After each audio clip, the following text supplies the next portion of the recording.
It doesn't flash, it doesn't rattle, it barely makes noise, but it's put more bass in my kayak this year than any other lure. I'm talking about this guy right here, the Swim Jig. And today I'm giving you the crash course I wish I had from day one. Now, why the Swim Jig works. The Swim Jig doesn't thump like a chatterbait or flash like a spinnerbait, and that's exactly why it works.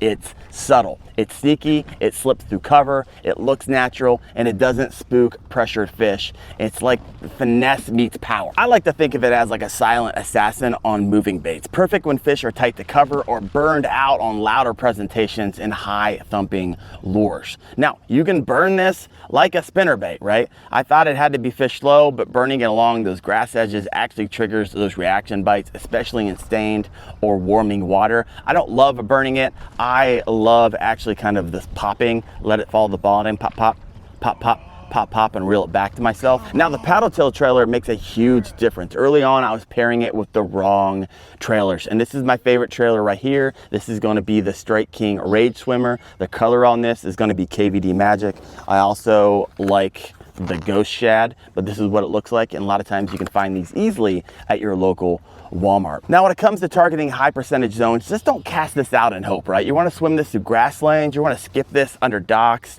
over submerged stumps, along bluff walls, across the tops of hydrilla. These are ambush points, and bass use them like traps. So how I have this set up, it's going to be set up on a 7.2 to 7.4 medium heavy powered rod. It's going to be a fast action rod as well. The reel on this is going to be a 7.1 to 1 or faster.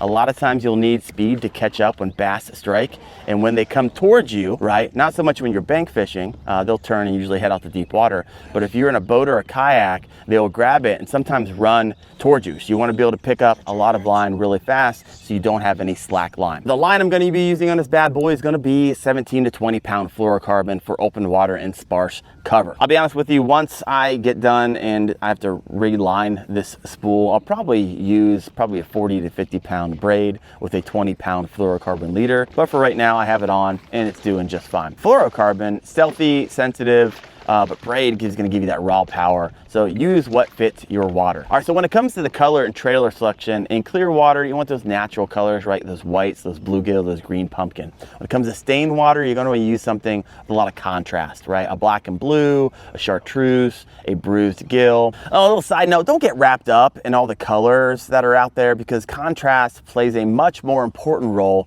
in how bass hunt and react. Scientifically speaking, bass have two types of cone cells in their eyes, which allows them to see colors, especially within the red and blue spectrum, with particular sensitivity to green and the red hues. However, their color perception isn't as refined as ours, right? Bass see best in shallow, clear water during daylight hours, but even then, they really rely more on contrast, brightness, and motion than precise color details. So that means bold silhouettes, sharp contrast, and dynamic movements often trigger more strikes than getting the exact shade of green pumpkin or watermelon red. The trailers, as we talked about, Strike King Rage Swimmer, it's got a nice thump for the stained water and those speed retrieves. You can also use a grub or a fluke style. I don't love doing that, and so I don't really recommend it, but you can. And what you're going to want to do is match the trailer and skirt color to the forage, right? So as you can see here, I've got a green pumpkin with a KVD Magic color, so it pairs nicely. Now, if you have some type of shad colored skirt, you're going to match that, of course, would be perfect for something like this, which is the Ghost Shad color from Strike King. So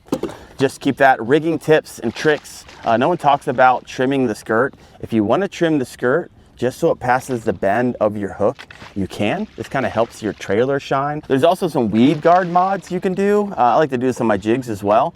You can thin it out a little bit. You can actually remove some of these, or you can spread them a little bit wider, and this is going to be better penetration on those hook sets. Also, a tip here is you want to make sure that trailer is perfectly aligned. If it's crooked, it will roll or spin out unnaturally, and the fish will bail on it because it doesn't look natural, especially when you're trying to do any type of speed retrieve. All right, now let's talk retrieve tricks that can trigger strikes, right? You can do a straight swim. Simple, effective, keep it steady, especially around isolated grass or docks. You can do speed bursts, right? You can pulse the reel handle for short bursts and then pause slightly. It mimics a fleeing bait fish.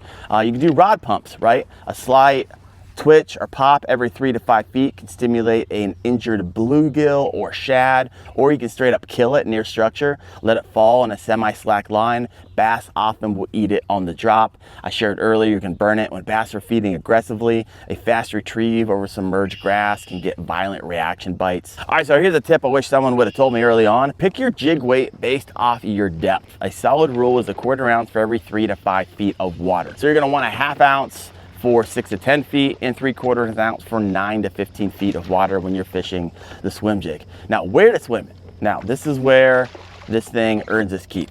Grass lines and holes, under docks, under walkways, lily pads, especially sparse ones. Submerged timber and stump fields are so freaking juicy.